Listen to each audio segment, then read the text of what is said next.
त्यानं बनवलेल्या संसारामध्ये एक प्राणी असं जन्माला पक्षी दादा काय पक्षी, त्याचं नाव करकोचा आहे. करकोचा काय नाव आहे?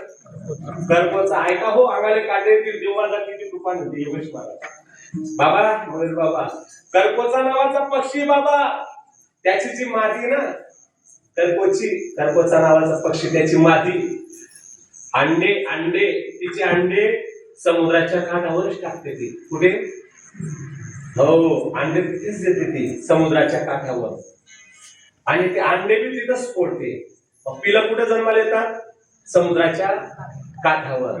तिला ते वातावरण समुद्राचा काठ लागतो. करकोचा नावाची मादी, माझा देव किती कृपावाने. ऐका ना, ते पिलू लहान असे मोठे होत नाही, असे पंख फुटलेले असतात. ती करकोचा नावाची मादी, तो पक्षी आपले अंडे समुद्राच्या काठावर फोडते, पिलांना जन्माला घालते.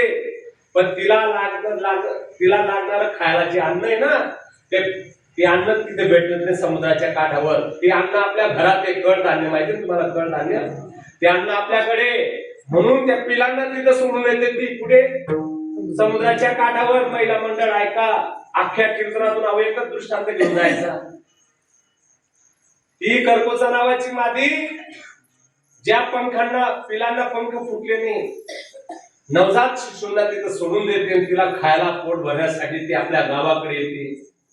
समुद्र 1500 किलोमीटर आहे इथून. ऐका, मध्ये पहाड डोंगर आहेत. इथून आपल्याला ती कोमलवाडी दिसत नाही का? हे सर्व आडवे. मग तिला किती पर्वत झाड आडवे असतील रस्त्यात ते पार.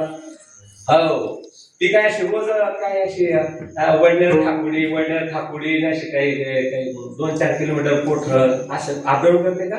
रोज जाते का समुद्राच्या काठात? जशी इकडे येते ना, 4-4-6-6 महिने इकडे राहते. कोण? ती मादी 4-4-6-6 महिने इकडे राहते. तिच्या पिलांना भूक लागत नाही का? लागत नाही, भूक लागते. पण ऐका ना, ज्यावेळेस त्या पिलांना भूक लागते ना, माझा देव किती कृपाळू महाराज, त्या पिलांना भूक लागते ना, ते सर्व पिलू त्यांना वाटलं की आपली आई या दिशेने गेलेली आहे. त्यांना बोलता येत नाही दादा, बोलता येत नाही, या दिशेने गेलेले आहेत. आणि ते सर्व असे जसे मुलं उभे आहेत ना, असे एक सारख्या लाईन मध्ये, तसे सर्व पक्षी ते पिलू लहान अशा एक लाईन मध्ये येतात. आपल्या आई कधी इकडे गेली ना, माझ्या तोंडाकडे पाह, इकडे गेली ना, आईकडे असे पाहतात ते. आणि सर्व पक्षी एकाच वेळेस ते लहान पिलू कसे करतात ते? म्हणजे त्यांना भूक लागलेली.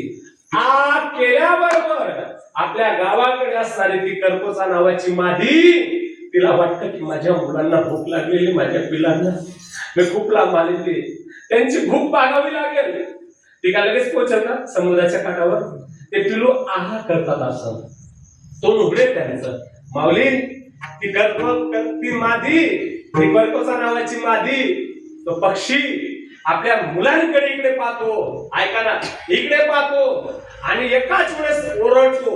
तो पक्षी बर का, एकाच वेळेस ओरडतो. भगवंतानं त्याच्या कंठामध्ये असं स्वरयंत्र दिलेलं आहे, या कंठाला असं स्वरयंत्र दिलेलं आहे. तो एकाच वेळेस आवाज काढतो. तो आवाज बरोबर समुद्राच्या काठावर त्या पिलांच्या चोच मध्ये पोटात जातो. ते तृप्त होऊन जातात. तृप्त.